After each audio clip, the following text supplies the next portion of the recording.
Le terminal était en effervescence, les roulettes grinçant sur le carrelage, les voix résonnant dans les haut-parleurs, les enfants filant entre les bancs. Mais à la porte 14, tout ralentit pour moi. Avant de commencer, laissez un commentaire et dites-nous d'où vous venez et de quelle ville vous regardez nos vidéos. Et après avoir regardé la vidéo entière, n'oubliez pas de nous dire ce que vous feriez dans cette situation. Soyez honnêtes. Dites-le moi dans les commentaires ci-dessous. Nous lisons tous les commentaires. Commençons. La voix de ma mère claqua comme un fouet, tranchant à travers la foule. Pathétique. Denise, perdue dans son mépris, repoussant ma valise du talon. Elle bascula sur le côté, la fermeture éclair s'ouvrit, des vêtements se répandant sur le sol de l'aéroport. Brooke n'a même pas les moyens de payer son propre billet. Quel genre de femme adulte arrive les mains vides ? Des gloussements résonnèrent parmi mes proches. Ma cousine Taylor Reid croisa les bras, ses lèvres se retroussant en un sourire cruel. Je suppose que certaines personnes ne grandissent jamais. Tu aurais peut-être dû rester chez toi, Brooke. Ce voyage est pour les adultes. La chaleur monta à mon visage, mais je restai immobile, les mains serrées autour de mon sac de sport. Les yeux de ma mère me brûlaient, alimentés non par la déception, mais par le plaisir. Elle voulait me voir humiliée ici, devant tout le monde. Elle est inutile, déclara Denise, assez fort pour que les passants ralentissent pour regarder. Elle l'a toujours été. Des rires éclatèrent derrière elle. Un oncle secoua la tête comme si j'étais une mauvaise blague. Taylor fit semblant de couvrir son rire d'une toux, mais ses épaules tremblaient de délices. Je me baissai pour ramasser ma valise, mais ma main se figea quand je l'entendis. Des pas rapides et assurés coupant à travers le terminal. Des bottes. Des bottes militaires. Les rires moururent alors qu'un homme en uniforme s'arrêtait juste devant moi. Sa posture était de fer, ses yeux calmes. Il me fit un salut sec. Mademoiselle Lawson, dit-il, sa voix portant une autorité qui attira tous les regards à portée de voix. Votre jet privé est prêt. Nous sommes prêts au départ. Le monde devint silencieux. Le sourire narquois de ma mère se transforma en choc. La mâchoire de Taylor tomba ouverte. Les proches qui avaient ri secondes auparavant regardaient comme si la réalité s'était brisée en deux. Je me redressai, serrant mon sac avec un calme qui me surprit moi-même. Lentement, je me tournai vers Denise. Ma voix ne monta pas. Elle n'en avait pas besoin. Il semble que je n'aurai pas besoin de votre charité après tout. Son visage blanchit, ses lèvres tremblaient, mais elle ne dit rien. Le lieutenant Adam Collins me tendit la main, non pas pour toucher, mais pour me guider. Je passai devant ma famille, les roulettes de ma valise cliquetant derrière moi. Chaque pas ressemblait à une victoire arrachée à des années d'humiliation. Et pour la première fois, il ne riait pas. Il me regardait les quitter. Le silence dans le terminal s'accrochait à l'air comme de la fumée même après que je les ai dépassés. La voix de ma mère, d'habitude cinglante, cruelle, autoritaire, avait disparu. Pour la première fois de ma vie, Denise Lawson ne savait pas quoi dire. Je continuai à avancer, ma valise cliquetant derrière moi, le lieutenant Adam Collins marchant au pas parfait à mes côtés. Les gens nous regardaient passer. Les étrangers murmuraient. Un officier en uniforme escortant une jeune femme, un jet privé en attente. Leur curiosité était épaisse, mais rien de tout cela n'avait d'importance. Derrière moi, j'entendais le murmure frantique de Taylor Reid. Est-ce qu'elle vient de dire jet privé? Brooke, tu es sérieuse, répliqua Denise, ses mots tremblants. Elle bluffe. Elle doit bluffer. Ne reste pas là. Suis-la. Le bruit de leurs pas précipités s'intensifia alors qu'ils se hâtaient pour la rattraper. Mais je n'accélérai pas. Je marchais d'un pas régulier, le menton haut, le cœur battant d'une chose que je n'avais pas ressentie depuis des années. La puissance. Nous atteignîmes l'entrée VIP du terminal. Adam s'arrêta et se retourna, sa voix ferme. Personnel autorisé uniquement. Sa main plana près de son insigne, osant quiconque à protester. Ma famille s'immobilisa au niveau de la corde de séparation, leurs expressions sauvages d'incrédulité. Le visage de Denise était pâle, son rouge à lèvres soigneusement appliqué s'étalant au coin de sa bouche. Brooke, siffla-t-elle, essayant de garder sa voix égale, mais échouant. Qu'est-ce que c'est, une mise en scène? Qui paie pour ça? N'ose pas m'humilier. Je me retournai lentement, croisant son regard. La foule s'était agrandie, les passagers et le personnel de l'aéroport s'arrêtant pour regarder le drame se dérouler. Chaque mot que je disais résonnerait plus fort à cause de cela. Tu as fait ça toi-même, dis-je doucement.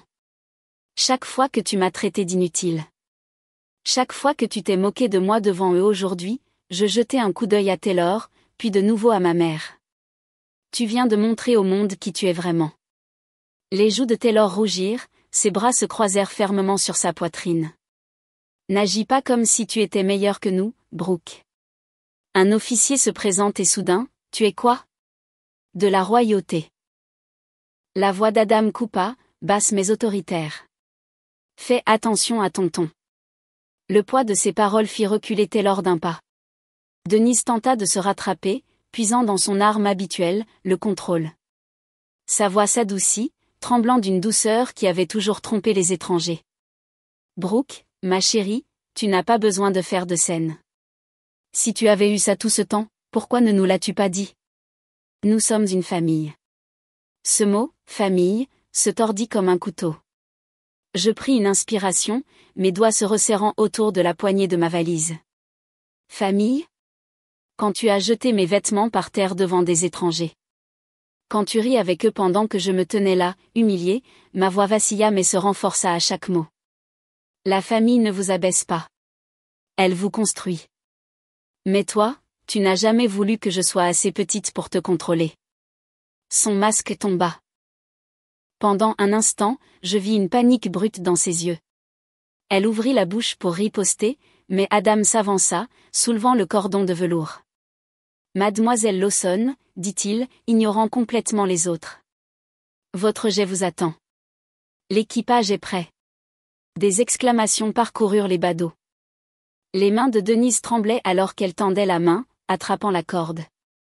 Non, attends, Brooke, s'il te plaît. Si tu passes par là, tu le regretteras. Ne tourne pas le dos à cette famille. Je la regardai, mon cœur battant si fort que je le sentais dans le bout de mes doigts. Pendant des années, j'avais souhaité son approbation. Pendant des années, j'avais supplié pour une place dans son monde. Mais maintenant, je réalisais que j'avais le mien.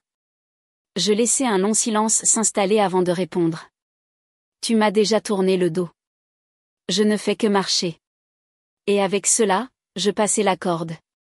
Adam laissa tomber la corde derrière nous. Une ligne nette entre mon passé et mon avenir. La foule murmura. Ma famille resta figée, leur humiliation devenue le spectacle. Et moi, Brooke Lawson, celle qu'ils appelaient inutile, je me dirigeai vers les portes qui menaient à mon jet privé. Pour la première fois de ma vie, le poids de leur jugement avait disparu, remplacé par autre chose. La liberté. Les portes vitrées s'ouvrirent et le monde extérieur me frappa. Le soleil éclatant brillant sur le tarmac, le grondement sourd des moteurs et le reflet d'un jet élégant garé juste au-delà des portes. Mon souffle se coupa pendant une demi-seconde, mais je ne ralentis pas. Chaque pas en avant me donnait l'impression de couper les chaînes que ma famille avait enroulées autour de moi. Le lieutenant Adam Collins égalait mon rythme. Vous vous en êtes bien sorti là-bas, dit-il doucement, presque comme une pensée après coup. Sa voix était calme, mais je décelai une pointe de respect. Je le regardai. Tu ne connais que la moitié de l'histoire. Derrière nous, les portes vitrées se refermèrent à nouveau. La voix de ma mère déchira l'espace. Brooke. Les talons de Denise Lawson claquèrent sur le pavé alors qu'elle fonçait après nous. Taylor et deux de mes oncles la suivaient, leurs visages rougis de gêne et de rage. Ce n'est pas fini. La sécurité de l'aéroport hésita, regardant entre l'uniforme d'Adam et les gestes furieux de ma mère. Adam leur fit un clin d'œil discret et ils reculèrent immédiatement. La dynamique du pouvoir était en train de changer et tout le monde pouvait le sentir. Restez derrière la ligne, ordonna Adam sans se retourner. Mais Denise n'a jamais obéi aux ordres. Pas de personne. Bro, arrête-toi là. Sa voix vacilla entre la fureur et le désespoir. Tu n'as pas le droit de m'humilier comme ça devant tout l'aéroport. Sais-tu ce que tu fais? Je me retournai, les roulettes de ma valise se bloquant sur le pavé. Pendant des années, j'avais laissé ces mots me détruire. Mais maintenant j'avais un public, un levier, et la vérité qui brûlait dans ma poitrine. Ce que je fais, dis-je, ma voix claire et nette, c'est refuser de m'incliner davantage. Tu m'as appris la honte comme si c'était une tradition familiale. Mais voici la vérité, maman. Tu ne peux plus me contrôler. Des exclamations vinrent du groupe d'étrangers regardant de l'intérieur du terminal. Les gens avaient pressé leur visage contre la vitre, des téléphones levés, enregistrant chaque seconde. Mon humiliation s'était transformée en sa chute. Taylor s'avança, son ton dégoulinant de venin. C'est pathétique. Quoi? Tu as eu de la chance une fois, et soudain tu te crois importante. Nous savons tous que tu n'as pas d'argent. Tu n'as même pas pu garder un emploi stable. Je laissai ces mots planer, puis inclinai légèrement la tête. Drôle que tu dises ça, parce que la seule raison pour laquelle tu t'accroches encore à ta pertinence, c'est grâce aux miettes du fonds fiduciaire de ton père. Le visage de Taylor devint cramoisi, sa bouche s'ouvrit, mais aucun son n'en sortit. Elle n'était pas habituée à ce que je lui réponde. Denise tenta de se rattraper, sa voix tremblant. Brooke, si tu avais quelque chose comme ça, ce jet, cet officier, pourquoi le cacher? Pourquoi prétendre n'être rien? Quel est ton plan? Sa suspicion était aiguë, mais en dessous, j'entendis autre chose. La peur. Je souris légèrement. Parce que je ne te dois aucune explication. Plus maintenant. Cela frappa plus fort que prévu. Les yeux de Denise vacillèrent, son masque glissant, la panique faisant surface. La femme qui se délectait autrefois à me rendre petite avait soudain l'air acculé. Adam leva sa radio, faisant signe à l'équipage qui attendait près du jet. 2 membres du personnel s'avancèrent en uniforme impeccable, l'escalier du jet s'abaissant dans un sifflement doux. La vue provoqua une nouvelle vague de murmures dans la foule à l'intérieur. Denise se jeta en avant, sa voix stridente. Brooke, n'ose pas tourner le dos à cette famille. Tu crois que voler dans un avion te rend meilleur que nous? Tu reviendras toujours en rampant parce que tu n'es rien sans nous. Ces mots étaient blessants, mais ils n'atteignaient plus leur cible. Pas cette fois. Je fis un pas en arrière vers le jet, gardant les yeux fixés sur les siens. Tu veux connaître la vraie différence entre nous? Tu avais besoin que je sois rien pour te sentir quelque chose. Mais la vérité, c'est que je n'ai jamais été rien. Tu ne pouvais tout simplement pas supporter de me voir m'élever. Ses lèvres tremblaient, la fureur bouillonnait sur son visage. Pour une fois, elle n'eut pas de réplique. Taylor tenta une dernière pique désespérée. C'est faux. Tout ça. Une pièce que tu joues pour nous faire honte. Pas moyen que Brooke Lawson ait un jet. Avant que je puisse répondre, Adam s'avança, sa voix calme mais froide. Mademoiselle Lawson est un atout précieux. Elle a gagné chaque centimètre de respect qu'elle a. Et à partir de ce moment, elle est une personnalité dont aucun d'entre vous ne pourra jamais approcher. Les mots tombèrent comme le tonnerre. La foule à l'intérieur éclata en exclamations, certains filmant plus furieusement maintenant. La bouche de Taylor s'ouvrit. Denise trébucha en arrière d'un pas, comme si le sol lui-même s'était dérobé sous ses pieds. Je fis un autre pas vers l'escalier. Crois ce que tu veux, mais quand je partirai aujourd'hui, souviens-toi de ce moment. Souviens-toi à quel point tu étais rapide à rire quand tu pensais que j'étais petite. Parce qu'à partir d'aujourd'hui, tu ne riras plus jamais de moi. Le vent des moteurs fouetta mes cheveux autour de mon visage. Adam me guida dans les escaliers, chaque pas lourd de finalité. En haut, je m'arrêtai et regardai une dernière fois. Le visage de Denise était pâle, ses yeux écarquillés d'incrédulité. Taylor se tenait rigide, les poings serrés, mais impuissante. Les proches derrière eux murmuraient nerveusement, se déplaçant comme si le sol sous leur arrogance s'était fissuré. Je levai le menton. Pendant des années, j'avais prié pour qu'ils me voient, pour qu'ils me reconnaissent enfin comme plus qu'un échec. Mais maintenant, alors que le soleil baignait le jet et que l'équipage me saluait, je réalisais que je n'avais pas besoin de leur validation. C'est eux qui avaient besoin de la mienne. La voix d'Adam portait de derrière moi. Madame, nous sommes prêts à partir. Je hochai légèrement la tête et entrai, la porte se refermant dans un sifflement. Par la fenêtre ovale, je regardais ma famille rétrécir. Ne plus être des géants qui me dominaient, mais de petites figures qui s'agitaient dans la confusion et la peur. Pour la première fois de ma vie, je ne courais pas loin d'eux. Je volais au-dessus d'eux. Le bourdonnement des moteurs remplit la cabine, un rugissement constant qui faisait vibrer ma poitrine. Des sièges en cuir moelleux brillaient sous un éclairage doux, et un steward en uniforme m'offrit un verre d'eau avec une précision rodée. Pendant un moment, je restai assise là, laissant le poids de la dernière heure s'installer. Le lieutenant Adam Collins prit place en face de moi, sa posture toujours formelle malgré le cadre paisible. Ses yeux m'observaient, non pas avec curiosité, mais avec un respect tranquille. « Vous vous en êtes bien sorti là-bas, dit-il. » Je lâchai un rire tremblant, me renversant sur le siège. « Bien sorti ? Je n'ai jamais tremblé autant de ma vie. » Mais je n'allais pas lui laisser le dernier mot. Pas cette fois. La bouche d'Adam s'arrondit dans un léger sourire. Vous n'en aviez pas besoin. Vous avez laissé la vérité parler d'elle-même. La vérité. Ce mot résonna dans ma tête. Pendant des années, la version de la vérité de ma mère était la seule que la famille croyait. Que j'étais inutile, faible, incapable. Mais assise ici, sanglée dans un jet privé, escortée par un officier en uniforme, ce mensonge s'était effondré pour que tout le monde le voie. Le jet commença à rouler, les vibrations s'intensifiant sous mes pieds. Par la petite fenêtre ovale, j'en aperçus un aperçu. Denise, Taylor et les autres se tenaient toujours derrière la vitre de sécurité.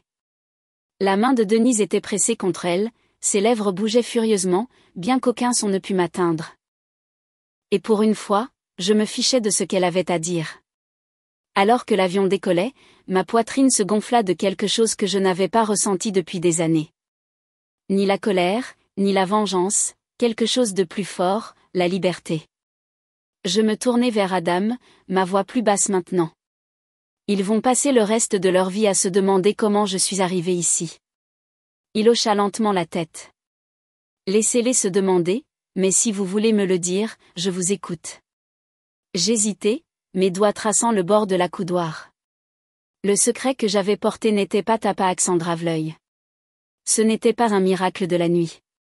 C'étaient des années de cran, de silence et de choix que personne n'aurait jamais cru que je pourrais faire. J'ai travaillé. J'ai dit finalement, ma voix calme. Chaque insulte, chaque gifle de rejet, chaque fois qu'il riait, je l'ai transformé en carburant. J'ai pris 3 emplois. J'ai étudié la nuit alors qu'il pensait que je perdais mon temps. J'ai investi quand je n'avais presque rien à manger. J'ai construit quelque chose qu'il n'aurait jamais pu imaginer. Adam se pencha légèrement. Et maintenant, dis-je, exhalant lentement. Je possède une entreprise dont ils ne savent même pas qu'elle existe. Et ce jet là-bas, ce n'est pas pour le spectacle. C'est le mien. Gagner, pas hériter. Le dire à voix haute fit retomber le poids des années de mes épaules. Pour une fois, je ne me cachais pas. Adam m'observa avec un nouveau niveau de respect. Alors vous méritez chaque salut que vous recevez. Le silence s'installa entre nous. Mais il n'était pas lourd. Il était calme. Le genre de silence qui vient après une tempête. Quand le ciel se dégage et que vous voyez enfin l'horizon. Je pensais à Denise. À la façon dont son sourire narquois s'effrita quand Adam me salua. Comment ses mots se serrèrent quand elle réalisa que la foule ne riait plus avec elle, mais d'elle. L'image du visage rougi et impuissant de Taylor traversa mon esprit. Pour une fois, je n'avais pas été leur bouffon. J'avais été leur chute. Et pourtant, au fond, il y avait encore une piqûre. C'était ma famille. J'avais voulu leur amour. Mais ce qu'ils m'avaient donné, c'était de l'humiliation, de la cruauté et des années de cicatrices. La voix d'Adam traversa mes pensées. Regrettez-vous ? De leur avoir montré comme ça. Je croisai son regard. Non, car aujourd'hui, il ne s'agissait pas de vengeance. Il s'agissait de vérité. J'ai passé toute ma vie à faire mes preuves en silence. Aujourd'hui, je les ai laissés le voir. Le steward, me tendant une tablette avec les détails du vol. Le logo de mon entreprise brillait en haut. Pendant une seconde, je le regardais, me souvenant de toutes les nuits où j'avais pleuré jusqu'à m'endormir. Les matins où je me traînais vers des emplois que personne ne respectait. Les années où j'étais invisible. Plus maintenant. Le jet traversa les nuages. La lumière du soleil inonda la cabine. Je fermai les yeux, la laissant me laver. Madame, dit doucement Adam. Où allons-nous ensuite? Je souris, ouvrant les yeux sur le ciel sans fin à l'extérieur. N'importe où, vers l'avant. L'avion s'éleva plus haut, le sol disparaissant sous nous. Derrière nous. Ma famille déformerait l'histoire, bavarderait et essaierait d'expliquer ce qu'ils avaient vu. Mais peu importe comment ils le tournaient, une vérité resterait. La fille qu'ils appelaient inutile s'était élevée au-dessus d'eux, littéralement et figurativement. Et alors que l'horizon s'étirait infiniment devant moi, je savais que ce n'était que le début.